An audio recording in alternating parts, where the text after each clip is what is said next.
생년 나이도 많고 소멸 나이도 거무도 아니고 영혼도 아니고 오는 것도 아니고 가는 것도 아니고 다른 것도 아니고 같은 것도 아니고 영기법을 가지신 분 완전한 깨달음을 얻으신 부처님을 가운데 가장 훌륭한 슬퍼자인 당신께 경의를 표합니다. 우리가 이 책을 갖고 공부할 수 있는 시간이 많지 않아요. 그래서 이제 5월 11일 날 종강하는 걸로 했습니다. 그래서 어디부터 보는가 하면은 이거 보고 난 뒤에 이제 시간이 나면은 앞에 보고 그 36페이지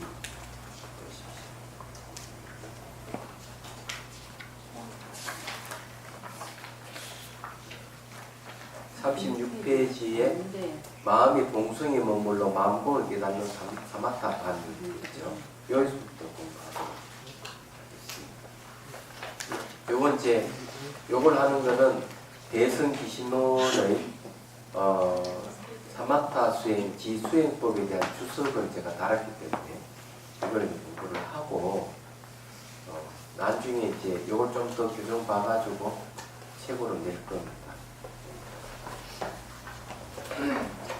네, 여러분들이 이제 이 대승기신론의 사마타 수행은 아마 이렇게 주석을 해서 보는 건 처음 있는 일일 거라고 보고요. 아마 여러분들이 신세계에 이제 들어간다 이렇게 생각하시면 될 거예요. 36페이지. 옆에 1조. 옆에 36조 옆에. 거의 네. 36페이지 보세요. 찾았어요? 그런데 그 36페이지 다음 주에 1페이지가 있죠?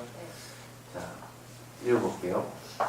무명을 그 뿌리로부터 제거할 수 있도록 피해 있음을 깨닫는 이 통찰력의 차원을 개발하기 위해서는 선정과 지혜가 필요합니다. 자, 여기에서 비에 있음의 내용이 뭐냐는 중요했어요. 비에 있음이라 하는 것은 여기에 무명이 비어 있다 이런 겁니다. 제가 할 수 있는 비에 있음을 깨닫게 되면 무명이 비어져 버린다. 그렇죠? 그리고 이제 크게는 이제 단견과 상견을 얘기합니다. 상견은 절대주의, 단견은 허무주의를 얘기합니다. 이 두 가지 견해가 비어지는 겁니다. 예. 그래서 이 비에 있음을 깨닫는 이 통찰력의 차원을 개발하기 위해서는 성경과 지혜가 필요합니다. 그러나 단순히 추론에 의존하여 실제가 비에 있음을 깨닫는 추론 의식이 생겨나게 하는 것만으로는 충분하지 않습니다. 이거는 이제 추론하는 것은 이제 공성에 대한 추론이에요. 그건 대승 이파사나에서는 추론합니다.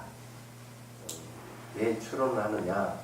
이렇게 하면 기본적 삼법인의 지혜를 얻고 난 다음에 삼법인의 지혜는 이제 알아차림을 통해서 직접 사물을 인식함으로 해서 직접 뭔가 마음을 인식함으로 해서 얻는 무상고 무아의 지혜가 생겼을 때 비로소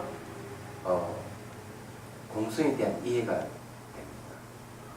그럼 이때 공성을 뭘 얘기하는가 하면은 이 삼법인은 아공을 얘기하는 것이라면은 여기에 공성에 대한 이해라 하는 이 공성은 법공을 얘기합니다. 그게 다른 거예요. 그래서 아공은 내가 알아차림을 통해서 아공을 할 수 있는데 법공은 추론에 의해서 비로소 공성이 드러납니다. 그 왜 그러냐? 이때 법이라고 얘기하는 것은 바로 내 몸 안에 주재하는 자아에 대한 얘기가 아니고 모든 존재에 실체가 있다는 이 잘못된 견해를 대상으로 해서 법공이라는 겁니다. 그래서 예를 들어서 얘기하면은 여기 이제 컵이 보인다 이러면은 컵이 이렇게 눈을 딱 볼 때는 고정되어 보입니다. 이게 얘기하자면 그리고 다른 거와 이렇게 분리되어 보이고 그리고 이것도 스스로 존재하는 같이 보여요. 그래서 이 보이고 들리는 이 세계가 법의 세계인데 이 법이 이런 식으로 보이는 것은 진실하지 않다고 보는 게 대승기신론의 입장이에요. 그래서 대승기신론의 입장은 뭔가 하면 마음이 일어나면 가까이 현상이 생기고 마음이 사라지면 가까이 현상이 사라진다고 얘기를 하고 있습니다. 그래서 보이고 들리는 이 세계도 엄밀히 따지보면은 이 아리아식이 발현돼서 나타난 세계라는 거죠. 얘가 아리아식이 발현돼서 나타난 세계이기 때문에 진실한 건 아니에요. 허상이 지나지 않습니다. 그런데도 우리 눈에 보이는 것은 고정되어 보이고 분리되어 보이고 스스로 존재하는 같이 보이기 때문에 이것은 눈으로 직접 인식해서 확인이 안 되는 거죠. 그럼 뭘 해야 돼요? 추론해야 되는 거죠. 그 추론하는 데는 분석이 필수적입니다. 그래서 보이고 들리는 세계를 분석을 해보면은 아 이게 실체가 없다 하는 거 드러나고 지금 마음이 만든 허상이구나 하는 걸 알게 되는 것이죠. 이런 추론을 통해서 차천이 공하고 사람이 공하고 건물이 공하고 모든 존재가 공하다고 이제 아는 것이 이제 바로 법공입니다. 물론 추론에 의해서 나타나는 법공이죠. 여기서 이제 한 발 더 나아가서 실제로 수행을 합니다. 이 사마타 수행을 통해서 바로 우리가 추론해서 이해했던 공을 체득하는 겁니다. 얘기하잖아. 그것이 이제 대성 사마타 수행입니다. 그래서 이제 요 얘기를 하는 겁니다. 그래서 단순히 추론에 의존하여 실제가 비어 있음을 깨닫는 추론 의식이 생겨나게 하는 것만은 충분하지 않습니다. 개념적 수준을 넘어서서 실제의 비어 있음이라는 실상을 직접 체험할 수 있도록 해야 합니다. 이를 성취하기 위해 정신 집중을 통해 선정을 얻는 방법으로 사마타반을 해야 합니다. 참 이것을 지금 교정을 보신 분은 청정원 보살님, 예, 남편이 이걸 교정을 봤어요. 그래서 급히 교정을 봐가지고 이제 이렇게 나왔으니까 이 교정도 완벽하던 할 수 완벽하게 교정했다고는 볼 수 없을 것 같습니다. 왜냐하면 교정을 한 여러 번 봐야 된대요. 이렇게. 그리고 또 놓친 부분도 있고 이럴 수 있으니까. 그 영경 스님이 또 교정을 한번 봤거든요. 그래서 이제 이 교정 본 걸 다시 이제 재차 교정을 봐가지고 이제 제대로 체험본을 만들어낼 생각을 하고 있어요. 그러면 더 완벽해지겠죠. 자, 봅시다. 이 사마타에는 선정을 얻기 전에는 사마타의 수순하는 과정의 사마타라면, 예, 선정을 얻을 때는 바른 사마타, 즉 이루어진 사마타라고 합니다. 또한 사마타의 특징은 한 대상에 집중된 상태의 힘의 경성과 무분별입니다. 이 무분별에도 공성의 무분별과 공성이 없는 심일 경성의 무분별이 있습니다. 이 좀 차이가 있다는 걸 알아야 돼요. 그냥 무분별은 선정을 이뤘다 해서 한계가 있습니다. 단지 고요함이라는 힘으로 번뇌망상을 꼼짝 달싹하지 못하다가 눌러놓았을 뿐이지 번뇌망상의 고노를 잘라버리는 것이 아니라는 점입니다. 비를 들자면 마치 큰 바위에 잡초를 눌러놓은 것과 같습니다. 애초에 잡초의 뿌리를 뽑아야만 잡초가 자르지 못하고 죽은 것처럼 번뇌망상도 그 뿌리를 완전히 없애지 않으면 안 됩니다. 예. 죽는 것처럼 번뇌망사도 그 뿌리를 완전히 없애지 않으면 안 됩니다. 그러므로 선정을 이뤘다고 해도 이 선정을 의지하는 지혜가 생기도록 경문을 듣고 사용하는 지혜가 필요합니다. 그래야 번뇌를 잘라낼 수 있습니다. 그래서 이 무분별의 선정이라고 하는 것은 한계가 있는 거죠. 그래서 선정을 이루고 난 뒤에 이제 지혜를 이제 의지해서 깨달음을 얻는 겁니다. 그러면은 이 무분별의 선정을 이룰 때 얻는 선정은 초선정입니다. 색계 초선정입니다. 색계 초선정은 뭔가 하면 오용락이 없어요. 그리고 후각과 미각이 없습니다. 초선정을 얻게 되면 후각과 미각이 사라져버려요. 그런 걸 여러분들이 아셔야 됩니다. 그러나 공성이 무분별은 공성을 대상으로 선정을 얻고 선정 속에서 공성이 드러나면서 법계가 하나의 힘을 깨닫습니다. 이것이 대성기신론의 지수행법입니다. 그래서 대성기신론의 사마타관의 구주심 수행을 하기 위해 먼저 추론의 이빠사나관을 통해 얻는 지혜를 의지하지 않을 수 없습니다. 즉 공과 후공의 진리를 가리는 추론 의식 가운데 비어 있으면 공성을 아는 지혜가 생기고 그 지혜에 의지하여 사마타관을 하는 것입니다. 그래서 사마타 속에 속성을 깨뜨려 보는 통찰력으로서의 비어 있음으로 알아가는 지혜 의식이 생겨나게 하기 위해서는 먼저 마음을 지속적으로 평온하게 하는 사마타 의식의 평온이 필요합니다. 왜냐하면 사마타의 고요함이 방향 전환이 생겨나게 하는 바탕이기 때문입니다. 특히 반야시인은 무명의 삭을 잘라내는 지혜의 금으로 칼날에 가느다란 머리카락을 대고 입기만 풀어도 잘릴 만큼 날카로운 침울의 금이라고 불립니다. 사마타간의 선정의 힘이 깊어지면 질수록 그 칼은 점점 더 날카로워집니다. 그래서 진실한 선정 그 자리에 머물러 최고의 법률을 알아차리는 방법도 지혜로서 성취하게 됩니다. 문해와 사회가 사마타가에 들어있는 이유입니다. 이것이 대선 수행의 특징입니다. 자, 문해는 들음으로써 이루어지는 지혜, 사회는 사유에서 얻은 지혜를 얘기하죠. 그래서 이 사마타가, 대선 사마타가는 반드시 이런 지혜가 먼저 들어간다는 사실을 빨리 알아야 돼요. 이게 이제 남반 사마타 수행하고 다른 점입니다. 그래서 이때 이 지혜라 하는 것은 공지의 공성을 얘기하는 거예요.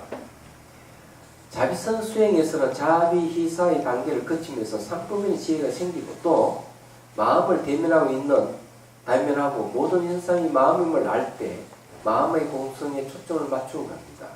상법인 지혜는 아공이 내용이지만 모든 현상이 마음임을 알고 그 마음의 궁극적 본성이 공성인 것은 곧 법공을 말합니다. 그러면 공의 마음은 오직 마음뿐임을 아는 부동의 마음공으로 갑니다. 마음뿐임과 공을 내용으로 하는 것을 잊어버리지 않는 이 정념에 머물러야 합니다. 자, 여기에 이제 정념의 내용이 뭐냐면 오직 마음뿐이고 다른 경계가 없다는 것. 그리고 비어있기 때문에 마음의 자체의 모습도 없는 걸 얘기합니다. 그것이 정념의 내용입니다. 그래서 이 정념을 머물러야 된다는 겁니다. 그래서 이것이 대성기신의 사마타관이며 진여산물에 들어가는 길입니다. 이것을 대성기신은 시수행법의 구주신과 남님의 육력과 구주신, 자기를 근거로 하여 설명하려고 합니다. 그리고 이해를 돕기 위해 시부들을 근간으로 하여튼 수행의 경계를 알 수 있는 방법 다 총동원했다 이래 보면 됩니다. 제가 전부 다 이걸 하나로 그냥 이 대성기신론의 구주심에 전부 다 집어넣어 버렸어요. 시부도 집어넣고 남님에서 말하는 구주심도 집어넣고 육력도 다 집어넣었습니다. 그랬을 때 이제 이 수행 경계를 더 분명하게 알지 않을까 그런 거예요. 대성기신의 사마타 수행법에는 다음같이 있으랍니다. 만약 지를 닦는 수행자는 고요한 곳에 머물러서 단정히 앉아 뜻을 바르게 해야 합니다. 이거는 자선자실입니다.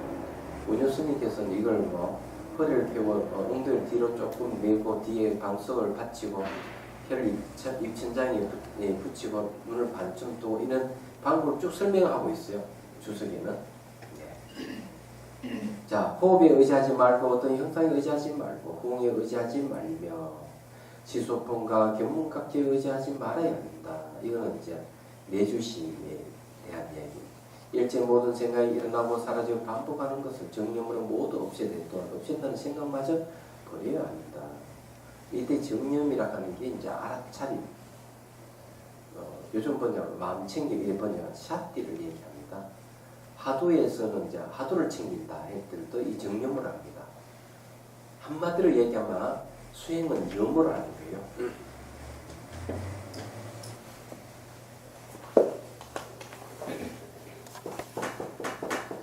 이 수행은 염으로 합니다. 염은 두 가지 있어요. 안다 하는 게 있고 하나는 기획입니다. 이게 아주 중요해요.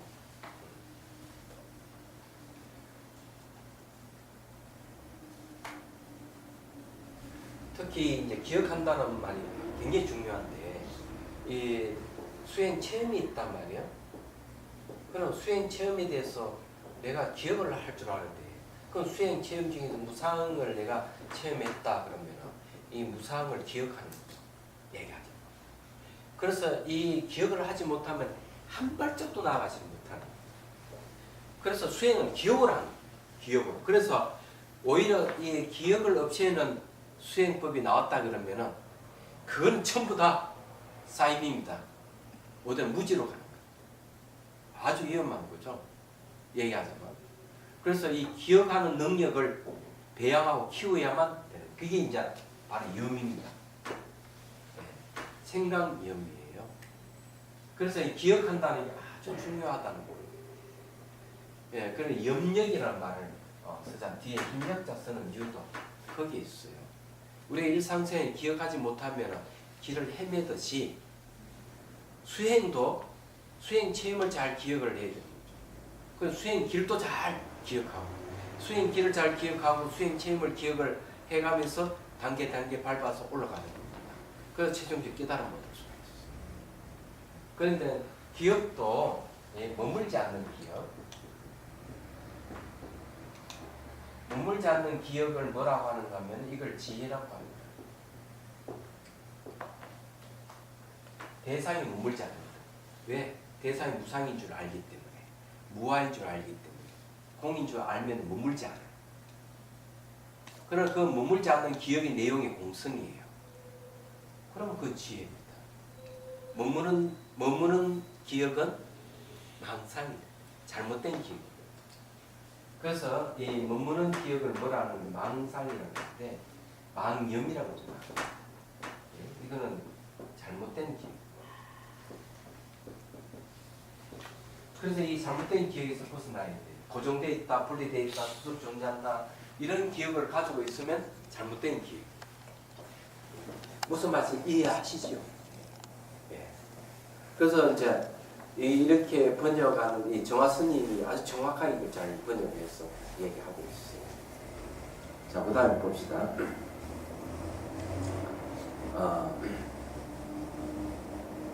왜냐하면 모든 법은 본래부터 그 자체의 모습이 없어 생각들도 생각나는 것도 없고 없어지는 것도 없기 때문이다. 또한 밖을 쫓아서 마음 밖의 경계를 생각하도록 해서는 안 된다. 그대의 마음으로 마음을 제거하는 것이니 마음이 바깥 경계를 따라 이곳저곳 치달리며 흩어진다면 곧바로 알아차려 안으로 거두들여 정념에 머물도록 해야 한다. 이 정념이란 오직 마음법 바깥 경계가 없다는 것을 알아야 한다. 이 마음조차 마음 스스로의 모습이 없으며 생각도 실제하지 않은 것은 없을 수 없는 것인 줄 아는 마음이다. 오가며 안고 눕는 모든 삶의 행위에서 항상 방편, 마음법 경계가 없다는 하는 것을 기억하고 놓치지 말고 관찰의 수선에 오랫동안 하다 보면 그 마음이 정념에 묻는다. 오직 마음법 경계가 없다 하는 말에 우리 저기 앞에 대승기신론에서 마음이 일어나면 가까이 현상이 생기고 마음이 사라지면 가까이 현상이 사라진다 하는 그 내용을 얘기합니다. 그래서 현상이라 하는 전부 다 마음이다 있죠. 이 마음이 정념에 머물게 점점 용맹스럽고 애리한 관찰로 마음뿐이라는 하나의 경계에 수순하게 되어 진리의 삶에 들어간다. 번뇌를 없애고 믿음을 키우기에 빠르며 수행에서 멀리 나지 않는 마음을 갖는다. 이 수행은 오직 의욕과 불신과 비방을 한 채 많은 사람들과 아만이 있거나 게으른 사람들만 제어하니 이런 사람은 삶에 들어갈 수 없기 때문이다. 자, 여기 대승기신론의 사마타 수행법입니다. 어느 대상이나 사마타를 향상시키기 위해서 최종적인 대상 또는 실제 대상은 의식에 의해 지각되는 것이어야 합니다.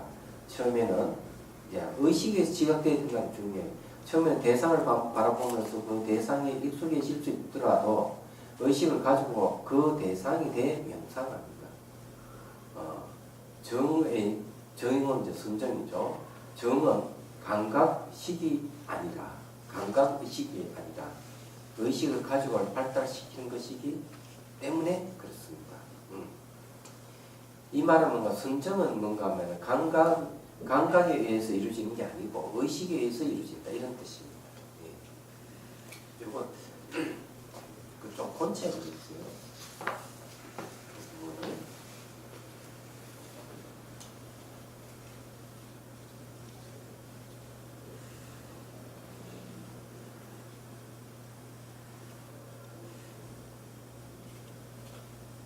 그래 이게 이제 간단하게 얘기하면 감각에서 저게 선정이 이루어지는 게 아니고 의식에서 이루어집니다. 그럼 어떤 의식이냐? 의식은 의식인데 거기에는 의도가 있습니다. 의도. 예. 선정을 이루는 건 의도입니다. 이해가 되십니까? 이런 말 처음 들어보시죠? 예.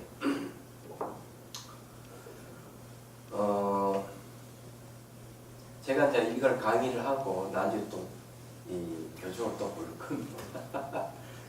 하여튼 여러분들이 처음 이걸 강의하는 것이지만 아주 좋은 기회라고 생각합니다. 그리고 제가 그 10여 년 전에 대선 기신론 강의할 때 이걸 제대로 강의를 못했습니다. 그때 강의를 하더라도 했더라도 그런 게 있는데 이제 제대로 강의할 수 있다고 말씀드리고 저기 울산에서 4분이 찾아오더라고요. 선사에. 그래서 알고 보니까 대선기 신론을 듣고 찾아오셨더라고요. 지금도 유튜브에 올라가 있는 대선기 신론 강의를 듣는 사람이 한두 사람이 아닌 것 같습니다. 상당히 많네요. 그래서 이제 그 신 교수는 제가 강의한 대선기 신론은 벌써 고전이 됐다고 이렇게 얘기를 하네요.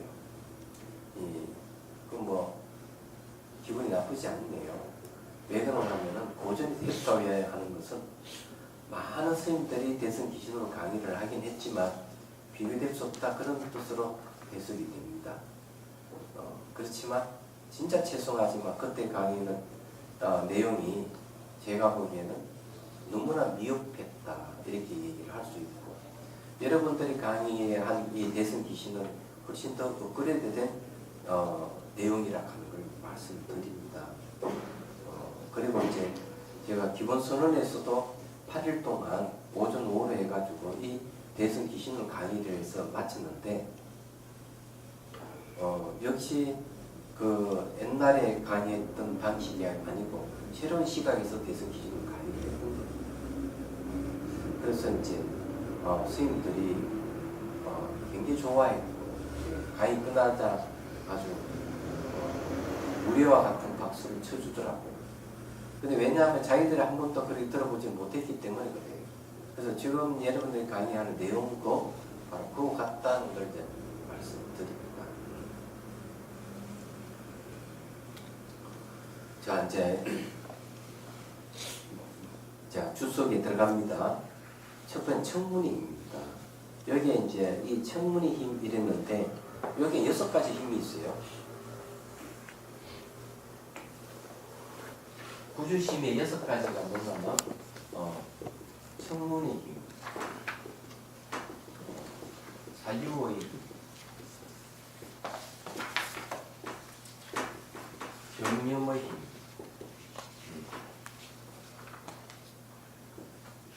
정지의 힘,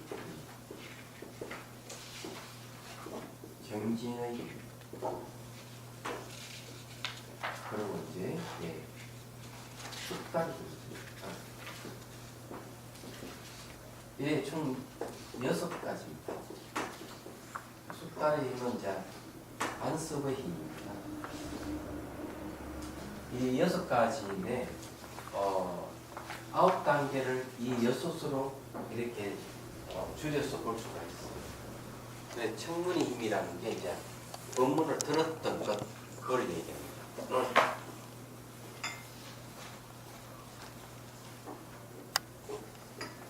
자, 첫째, 내주하는 마음이에요.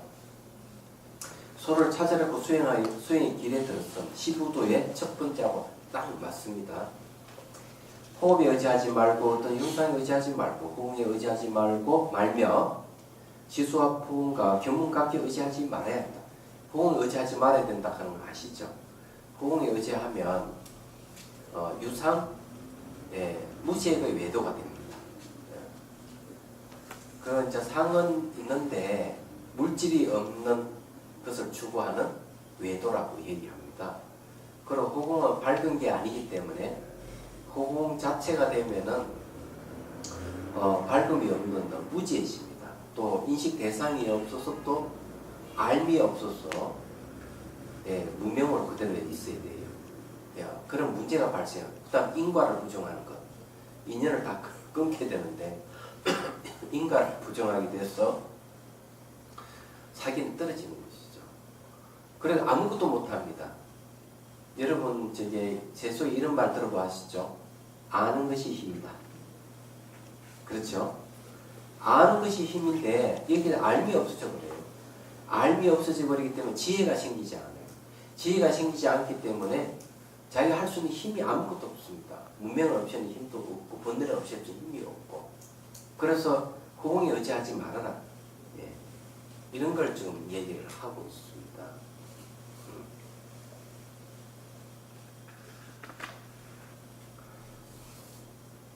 그래서 이제 아는 것이 힘이다. 이걸 잘 기억을 하셔야 돼요.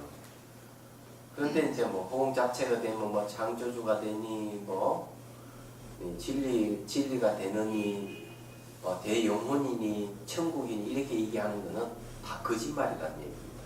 있을 수 없어요. 그래서 능경에서 딱 얘기합니다. 자기를 호응에 붙여가지고 이렇게 수행하는 자들은 무지에 빠지는 자들이다. 그래서 옳지 않다는 것을 얘기를 합니다. 그래서 그걸 그거는 어디 몇 페이지 있는가 하면요. 이거는 앞에 보면 이제 나옵니다. 거기 6페이지, 앞에 6페이지 보시면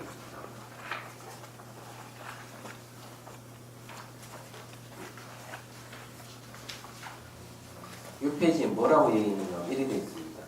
그 중간에 오 하는 것이고 그대의 말대로 공성은 자유가 없으며 고정불면한 자성이 없는 진리 그 자체입니다. 즉 그대가 주장하는 영혼, 대영혼, 창조주는 자성도 없습니다. 그러면 공성은 호응과 다릅니다. 그대는 호응의 물을 좋아하는군요. 능경에서 세계에서 있음을 싫어하고 호응이 흩어져 사라지는 것에 집착하여 윤회하는 미혹 전도를 말미암 까닭에 어두움과 하하파에 84,000가지 어둡고 흐릿한 생각을 이루므로 무색의 갈람이 이게 생명의 생장입니다. 물질이 없는 갈람이에요. 그런 생명의 생장이 국토에 유전하여 호응이 흩어져 없음에 돌아가는 공산소침의 무리들이 가득하게 되었다라고 했습니다. 계한회의는 이 경문의 해석을 다음같이 합니다. 있음을 싫어하고 없음에 돌아가는 것이다 라는 것은 어두운 호공에 의지한다는 것이다. 그러므로 어두움과 하바의 어둡고 흐릿한 생각을 이룬다. 즉 무색계의 외도 일종이다. 이는 모양은 있으나 물질 없음을 조작하는 활동의 체가 없는 것이 아니기 때문에 또한 생장이라고 칭한다. 또 미혹의 조작 활동이 어둡고 무거우나 형색은 소멸하여 흩어졌어 바탕이 호공의 어두움에 합하고 인식하는 마음은 어둡고 흐릿한 것에 붙어 있으니 또한 공산소침의 물이라고 하는 것이다 라고 해석하고 있습니다. 아시죠? 그래서 호응에 의지하지 말아라 하는 얘기를 하는 거죠. 자, 그 다음 이제 봅시다. 거기에 이제 주석을 달았습니다. 호응을 의지하지 말고 지수와 견문 각기에 의지하지 말아야 합니다. 그렇죠? 호응에 의지하지 말아야 하는 수식관을 얘기하고 형상에 의지하지 말아야 하는 것은 그 어떤 이미지를 예를 들어서 흙의 요소로 원판을 만들어가지고 그 대상으로 해서 집중하는 걸 얘기합니다. 이건 청정도론이 나옵니다. 그래 형상에 의지하지 말아라. 호응도 역시 청정도론에 보면은 호응을 대상으로 해서 이제 선정을 얻는 방법을 제시하고 있습니다. 치수화풍도 마찬가지고요. 견문각지도 아마 그럴 것이라고 봅니다. 그래서 이거는 호흡, 형상, 호공, 지수화풍, 견문각지는 전부 다 소승 사마타 수행이 있는 것들이에요. 그런 거 의지하지 말아야 되죠. 자, 제가 해설을 했습니다. 수행을 경행과의 체계로 보면 경은 관찰 대상입니다. 구주심이 코끼리, 시부도의 소에 해당됩니다. 코끼리 소는 마음, 불성, 공성, 일심 또는 오용락, 명예, 지혜, 학력, 가문 등을 생각할 수 있습니다. 그러나 여기서는 일심이며 공성, 즉 마음의 공이 소가 되고 코끼리가 됩니다. 다음 행, 수행이죠. 행은 곧 대선 기신의 구주심입니다. 과는 결과를 말이죠. 진여 삼매이며 백개가 하나임을 깨닫는 것입니다. 그래서 대성기 신론의 구주심에서 코끼리 구주심의 코끼리 시부대 소라는 마음공을 잡고 길들여서 마음의 본성이 공선을 깨치고 체득하기 위해 수행에 들어갑니다. 소를 찾는 사람도 수행 주체로서의 의식이며 소도 마음입니다. 저 찾아야 할 본성으로서 공입니다. 시부도는 마음을 찾는 과정입니다. 첫째 단계 내주하는 마음은 마음과 공성의 법을 듣고 마음의 공성에 초점을 맞추고 다른 어떤 생각이라도 놔버리는 것이 내주하는 방법이며 기술입니다. 이게 이제 안에 머문다는 거는 왜 안에 머무느냐? 그냥 공성의 법을 두고 공성에 초점 맞춰서 다른 어떤 생각도 놔버립니다. 이게 내주하는 방법입니다. 자, 4페이지입니다. 마음이 청문의 힘으로 안의 공에 머물러 공한 마음의 상태를 인지하고 초점을 맞추는 단계입니다. 오로지 소라는 마음과 마음의 본성이 공의 본문을 듣고 알았던 지혜로 마음이라는 소를 찾는 것입니다. 소를 찾을 때 바로 마음의 본성이 공을 체득하고 오염된 마음을 정화할 수가 있습니다. 소를 찾을 때 가능하다. 지금 이제 소를 찾으려고 지금 이제 출발한 거죠. 마음이 무엇인지 공이 무엇인지 법을 들었던 힘으로 마음의 본성을 찾기 시작합니다. 저 공성 이외의 이론과 철학 등을 의지하지 않는 것이 초점 맞추는 요령입니다. 자기 공을 들었던 그 외에 그럼 공성은 이 공성의 공부는 기본적으로 뭘 해야 된다 하면은 중론을 봐야 됩니다. 중론이 중요해요. 여기에서 공성은 우리 앞에 그 대승기 신론에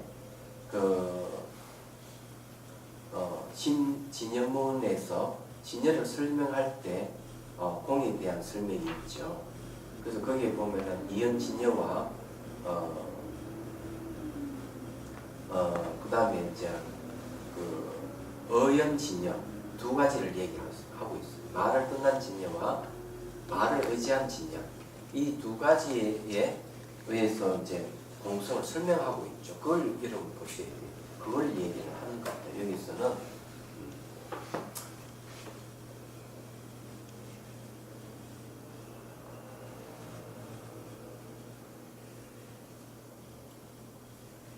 의언진여라 하는 것은 말에 의지해서 이제 얘기하는 거죠.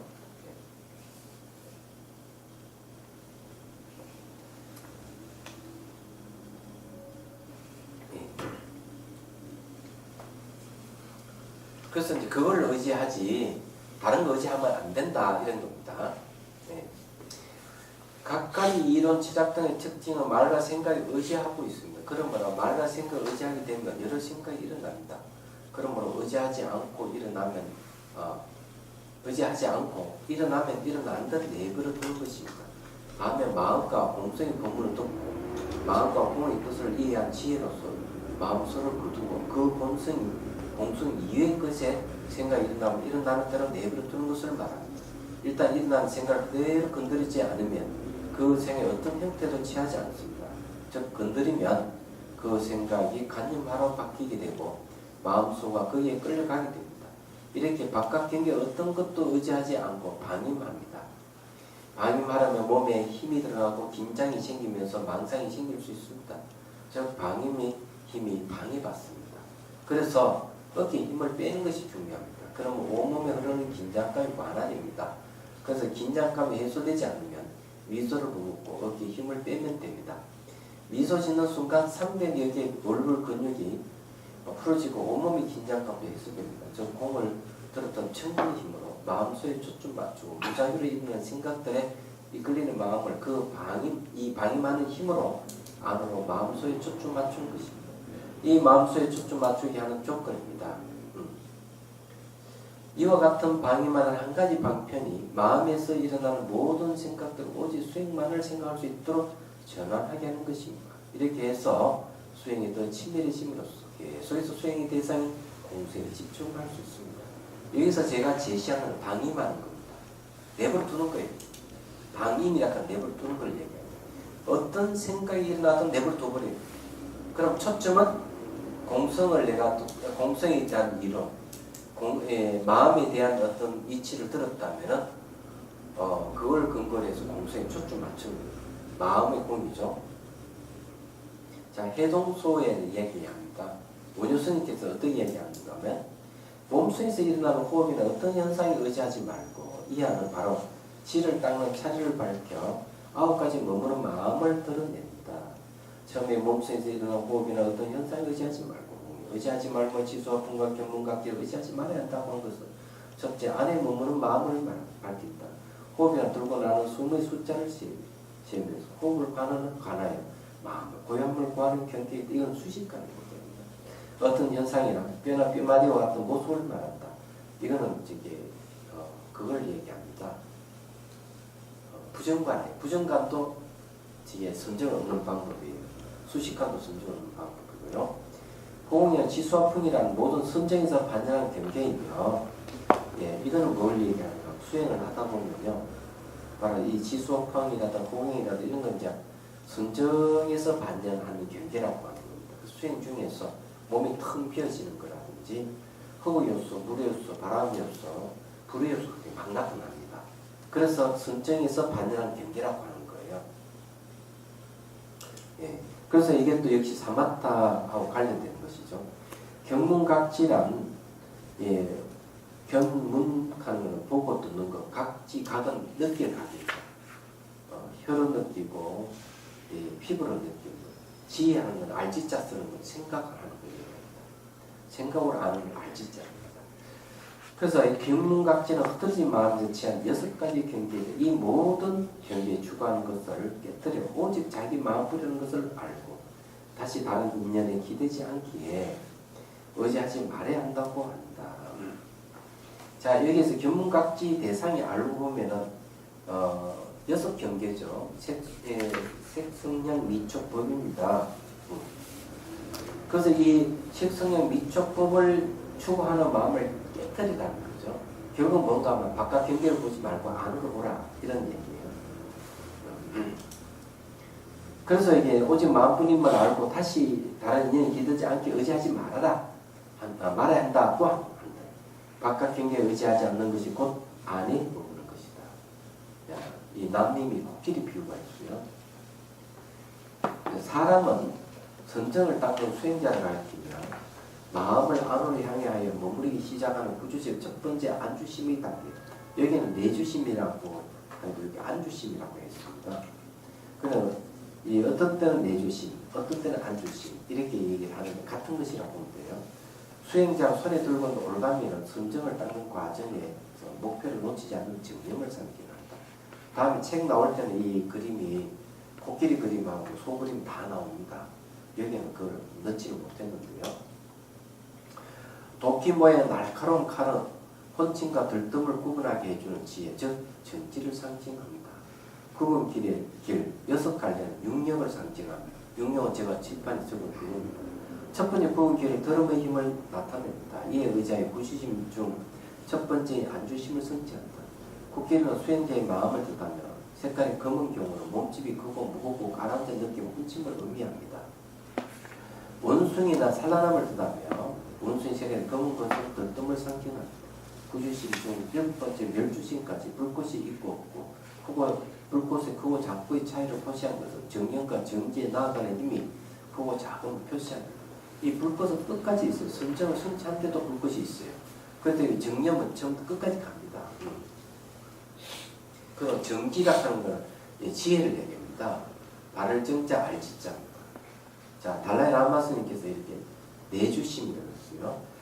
여기서 우리의 목표는 명상 대상을 찾고 마음 그 대상에 오랫동안 머물 수 없더라도 마음을 그 대상에 가져다 놓는 것이다. 그니 마음을 갖다 그 마음을 그 대상에 딱 갖다 놓는 걸 얘기하는 거죠. 그럼 여기에서 대상 공성입니다.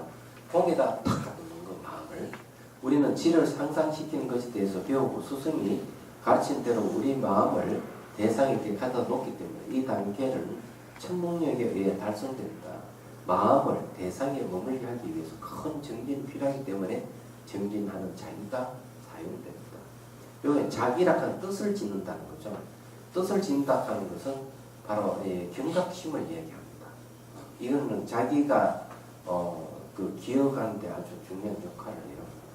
자, 남님 이런 뭘 얘기하는가 하면 청전 스님이 번역한 깨달음에 이르는 길, 그 남님을 얘기합니다. 예, 청전 스님이 번역이에요.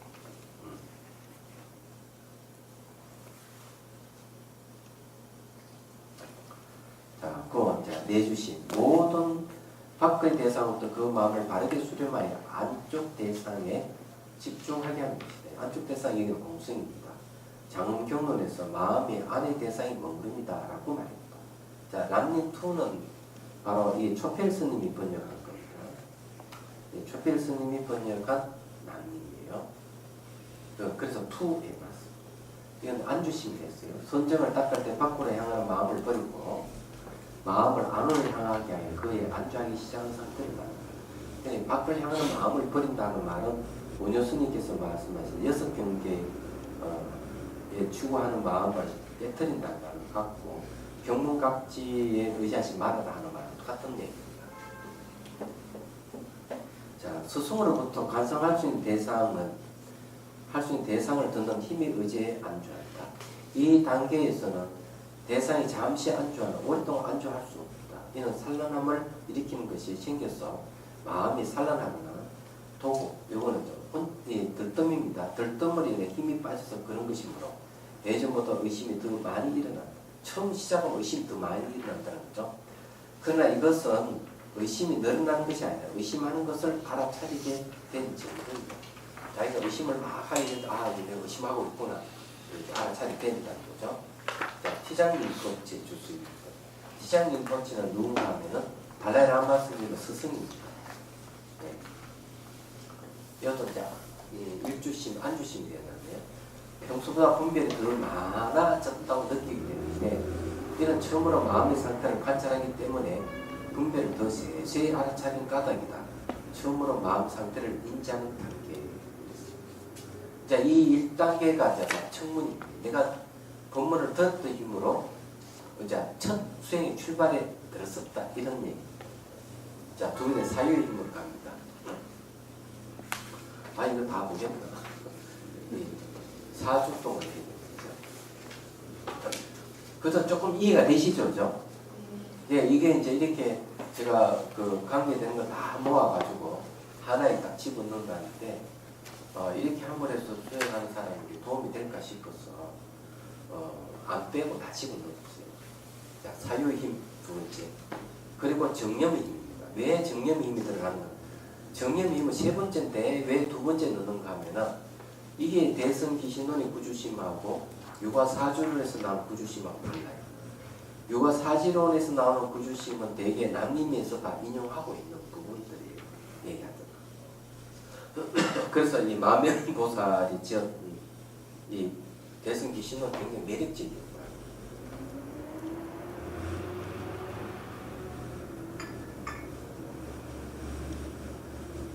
자, 첫 번째 알아차림으로 애써서 주의함을 이어가는 상태로서 마음을 조여서 가야 할 때이다.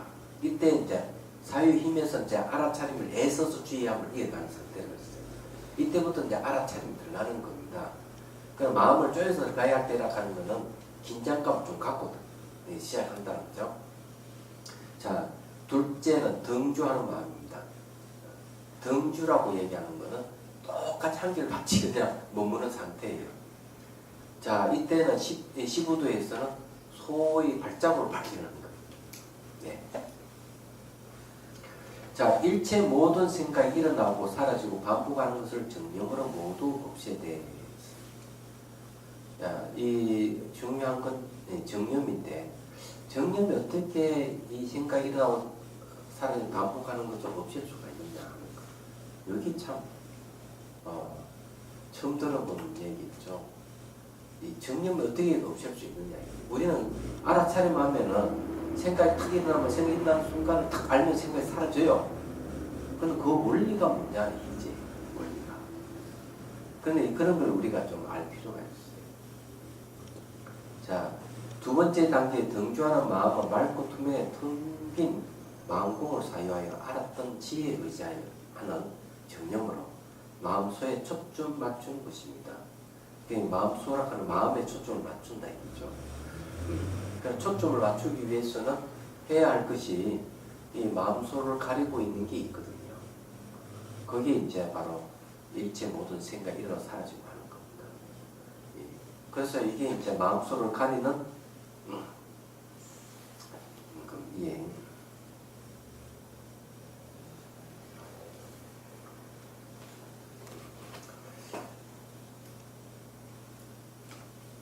즉 제120 예.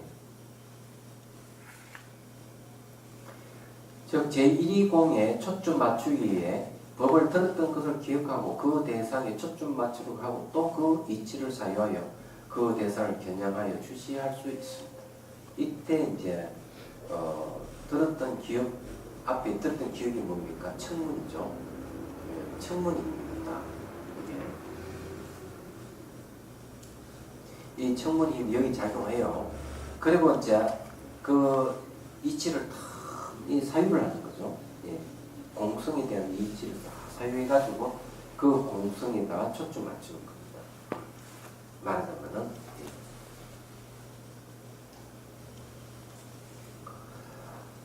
하지만 개념적 이해를 통해 마음공이라는 명상 대상을 이해하고 붙들 수 있을 뿐입니다. 여기에 알아차림을 통해 개념적 이해에서 실제 체험으로 명상 대상을 주시할 수 있습니다. 이때 이 해결사가 뭔가 정념이에요. 그래서 생각을 갖다가 잘라내야만이 마음소에다 초점이 맞춰지기 때문에 그렇습니다. 자, 마음소에 초점 맞추는 것에 방해되는 일체 모든 생각을 해결해야 하므로 여기서는 일어나고 사라진 모든 생각을 즉각 알아차린 것으로 없애는 것이 방법임의 기술입니다. 등조하는 마음은 사유와 정념을 수단으로 합니다. 사유는 자주 하게 되면 사유는 정확도가 높아지고 깊어지고 넓어집니다. 그리고 그 대상을 겨냥하고 해체시키고 진실이 드러나게 하는 기능이 있습니다. 정념은 바른 기억과 알므로 알아차림이라 번역합니다. 그와 상대되는 것으로 잡생각 즉 망임은 허망한 기억, 잘못된 기억이라고 합니다. 알아차림은 대상을 머릿속으로 생각하고 판단하고 분별하기에 앞서 직접 인식하는 것입니다. 그래서 즉각 안다는 뜻입니다. 즉각 아는 힘이 붙으면 머릿속에서 일어나고 사라지고 반복하는 분별한 생각이 현재는 줄어들고 없어집니다. 즉 생각을 없애는 것입니다. 그 왜 그러냐면 즉각 안다 하는 것은 생각하는 것이 아니기 때문에 그래서 그런 겁니다. 이게 생각하는 것이 아닙니다. 생각하는 것이 아니기 때문에 즉각 알게 되면 생각을 안 하게 되는 거죠. 예? 생각을 안 하게 됩니다. 쉽게 말해 습관, 생각하는 습관 있잖아요. 예. 이 생각하는 습관을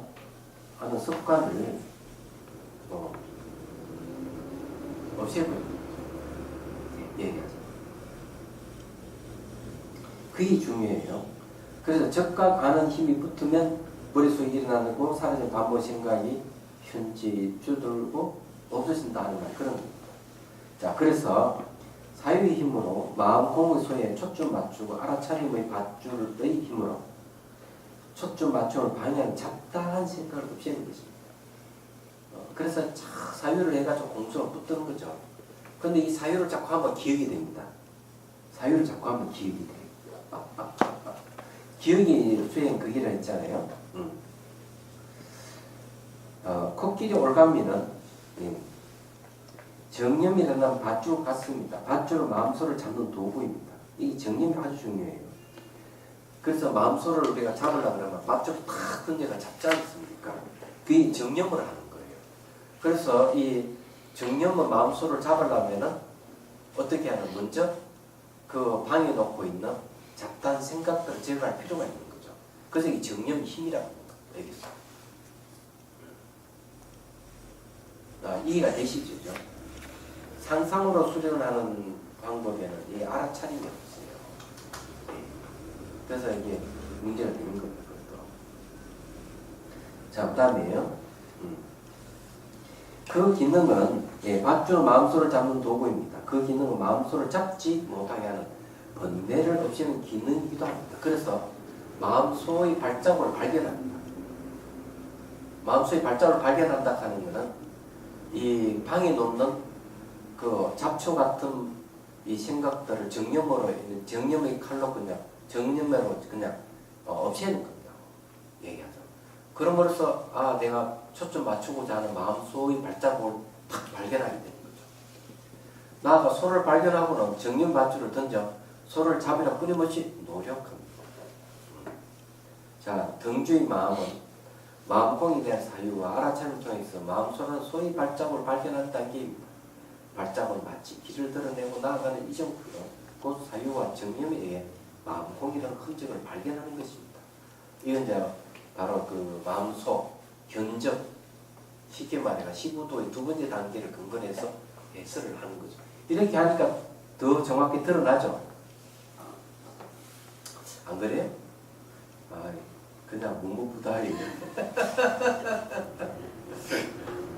맞장구도 좀 쳐야 되는데. 빨랐어요. 네? 좀 빨랐어요. 뭐가요? 지금 내용이 너무 지루가 빨랐어요. 네. 눈을 따라가는데 마음이 조금씩 내가 무심히 듣기만 하면 됩니다. 그래서 여기에 이제 이 얘기하는 이제 알아차림이라 하는 거는 즉각 아는 거예요. 사물을 보고 바로 즉각 알기 때문에 머리로 생각하는 게 아니라는 얘기예요. 그러면 머리로 생각하고 있는 생각이 어때요? 알아차림하게 되면은 의식이 어때요? 의식이 머리에 있다가 즉각 아는 쪽으로 막 의식이 싹 돌아와 버리죠. 그러면 머릿속에 의식이 작용할 때는 생각이 일어나는데 의식이 직접 지각하는 쪽으로 돌아와 버리면은 생각이 멈춰지죠. 없어버려요. 원리가 그겁니다. 뭐만 이해돼요? 네. 또 하나 더 있어요. 대상을 딱 알아차리면은 그러니까 생각을 딱 알아차리면 생각이 사라져요. 요거는 이제 생각을 알아차리면 생각 사라지는 이유가 있습니다.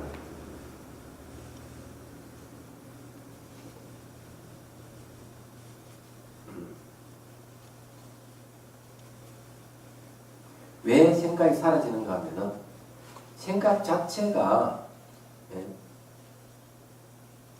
오래 머물지 않아요.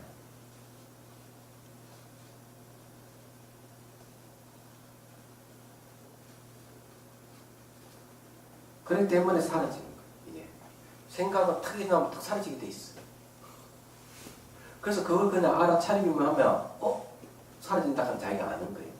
알아차리기만 해도. 그럼 이해가 되죠. 그래서 이 알아차림이 중요한 거예요. 전체 하자고 하니까 제가 또 설명을 더 붙였어요. 예. 그래서 심리 치료하는데도 이 알아차림을 하려고 해요. 그래가지고는 그 우울증부터 치료하고 이러는 겁니다. 외부에서는 이거를 이 알아차림 하나 갖고 심리 치료를 다 해요. 그리고 또 한 가지 더 쓰게 하죠. 과거는 지나갈 수 없고 미래는 오지 않을 수 없고 문제. 이걸 가지고 또 치료를 합니다. 자, 그 다음 봅시다. 즉 사유로서 공성에 초점 맞추고 알아차림으로써 잡신과 흐름을 중지시키고 소물시키며 앞에서 초점 맞추고 있는 공을 본성으로 갖추고 있는 마음속에 흩어지지 않도록 그 흐름을 계속 이어가게 하는 것을 말합니다. 그래서 일체 모든 생각이 일어나고 사라지고 반복하는 것을 정념으로 모두 없애되라고 써갑니다. 즉 망념이 없는 진여에 망념이 없는 진여에 가려면 거기에 도달하려면 망념에 의해 지어진 길을 정념으로 없애야만 마음 공으로 가는 발전이 보이고 나아갈 수 있습니다. 그래서 이 진여에 나아가려면 진여를 가리고 있는 망념을 없애야 된다. 그죠? 아부 액길경에는 어떤 사람이 밀림에서 길을 헤매고 잃고 헤매다가 액길을 발견하고 그 길 끝에 성곽을 발견합니다. 그와 소의 발자국을 따라가고 소라는 열반의 성곽에 들어가게 됩니다. 이 마음공이라는 소의 발자국을 따라갈 수 있는 것은 곧 자유, 위치와 알아차림입니다. 즉 알아차림과 사유가 발자국을 발견하고 따라갈 수 있는 힘이며 이것이 바로 열반의 성각에 이르는 길인 것입니다. 즉 액길입니다. 들었던 마음콩에 대하여 스스로 사유합니다. 사유를 통해서 비로소 공성이 무엇인지 한 발 가까이 공성의 초점을 맞추기 시작합니다. 마치 소위 발자국을 발견하는 것과 같습니다. 이 액길경은 이제 아흔경이 나오는데 밀림에 헤매다가 딱 그냥 액길을 발견하고 그 길을 딱 쭉 가니 성곽이 들어갈 거예요. 들어갔더니 엄청난 도시가 크고 좋거든.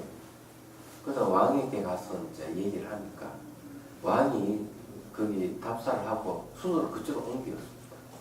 그래가지고 그 도시가 엄청나게 번성하게 됐는데 부처님께서 이걸 비유를 들어서 얘기를 한 거죠. 그래서 이제 액길이라 하는 것은 8정도의 길을 얘기합니다. 8정도의 길을 따라가면은 열반이라는 성에 이르게 된다 하는 걸 얘기를 하고 있는 거죠. 그래서 여기서 이 정념이라 하는 게 뭡니까? 정념은 8정도 중에 정념이 나옵니다. 그래서 정념에 의해서 이 길이 가려졌던 길이 드러난다는 얘기입니다. 그래서 그걸 이제 인용해서 이 정념이 얼마큼 중요한 것인지를 여기서 제가 얘기를 하는 겁니다. 예.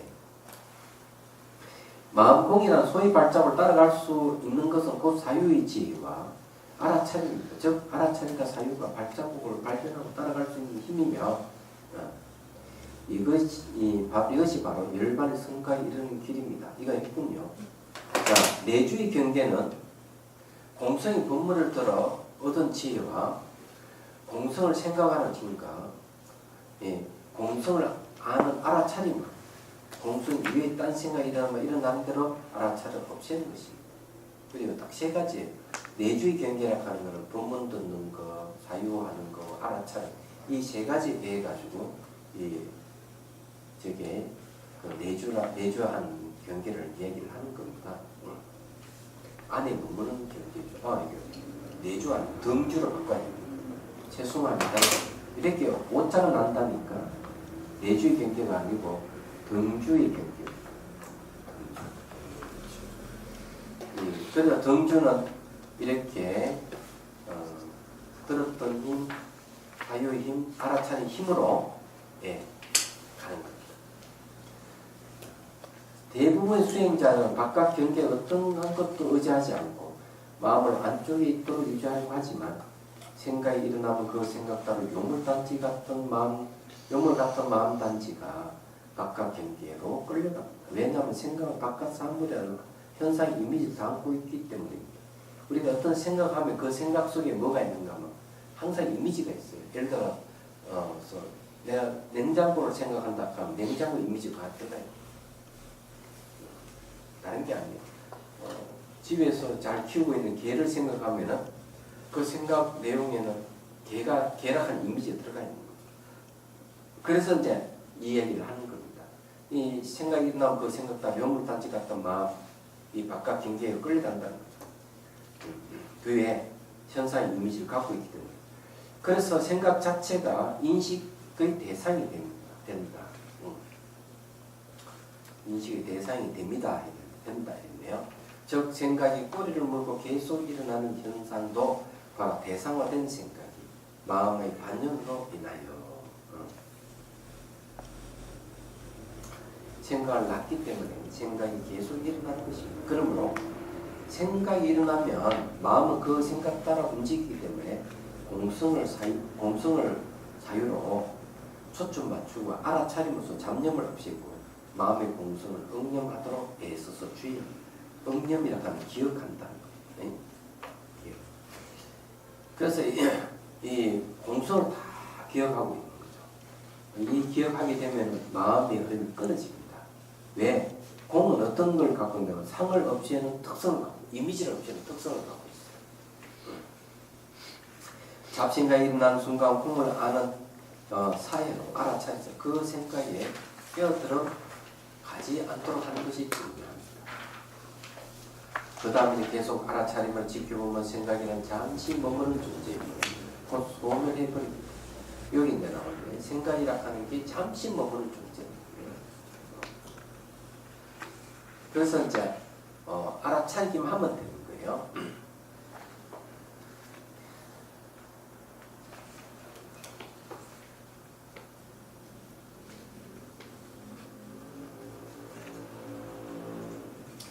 대상을 생각하는 생각이나 잠시 머무는 존재임으로 소멸해버림을 알아차리게 됩니다. 저 마음이 바깥으로 도망가지 않도록 공을 생각하고 계속 똑같이 안에 머물도록 유지하는 것입니다. 그러나 마음속의 발자국을 발견했을 뿐 아직 마음속의 공이 오염된 행위와 번뇌 망상이 여전히 덮여 있습니다. 그래서 이게 덮여 있어서 안 되는 거예요. 해동서에 보면 다음에 말한 모든 생각을 알아차려 일어나는 데는 모두 없애고는 둘째 등주하는 마음을 밝힌다. 앞에서 호흡이나 영상 같은 모습을 따로 타파했으나 이는 처음 수행이므로 그 마음이 거칠게 움직인다. 그러므로 이 경계를 깨뜨려 알아차림을 다른 경계로 옮겨가는 것이다. 이어 이 모든 모습에 집중이 이어지게 하는 방법, 밝게 하는 방법으로 거친 마음을 꺾어서 미세하게 하여 경계에 치달린 마음을 알아차려 모두 없앤다. 경계에 치달린 생각들을 모두 없애는 것이 곧 등주이다. 여기 이제 내용을 보면 이제 뭐가 있는가 하면 방편율 있죠. 집중이 이어지게 하는 방편, 맑게 하는 방편 이런 말을 했는데 이런 건 전부 다 그 사유와 알아차림에 의해서 이루어진 겁니다. 그래서 이제 이 얘기를 하고 있는 거예요. 남님 국기를 교육 다음 시간에 오늘 여기까지만 하죠. 너무 많이 가면 안 되니까. 그렇죠? 질문 있으면 하십시오. 저기 아까 염에서에 기억을 머무르지 않는 기억에 대해 진여 공성이라 했는데 그 머무는 기억은 어떤 마음을 말하는 거예요? 머무는 기억은 대상이 딱 네 바퀴 따로 딱 고정되어 있다. 다른 거와 분리되어 있다. 어떤 실체를 갖고 스스로 존재한다. 이렇게 기억하는 것은 거기 머물게 돼요. 그러면은 거기 머물게 될 때 일어나는 감정이 두 가지가 있습니다. 기본적으로.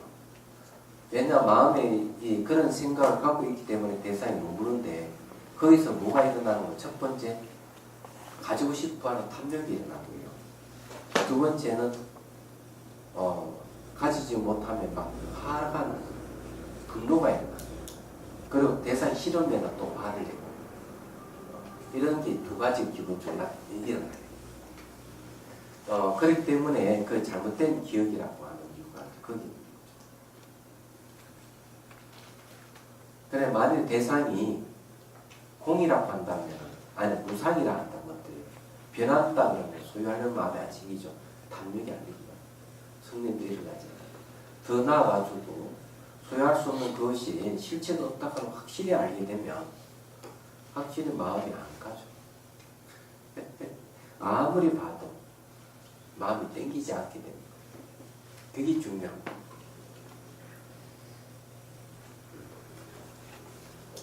또 다른 질문 없습니까?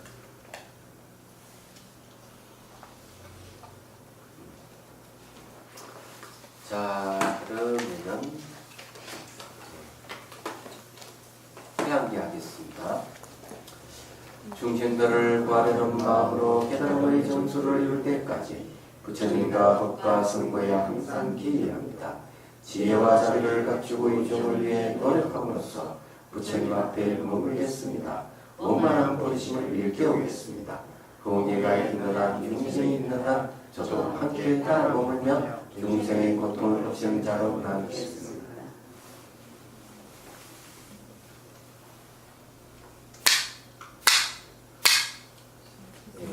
수고하셨습니다. 그렇습니다.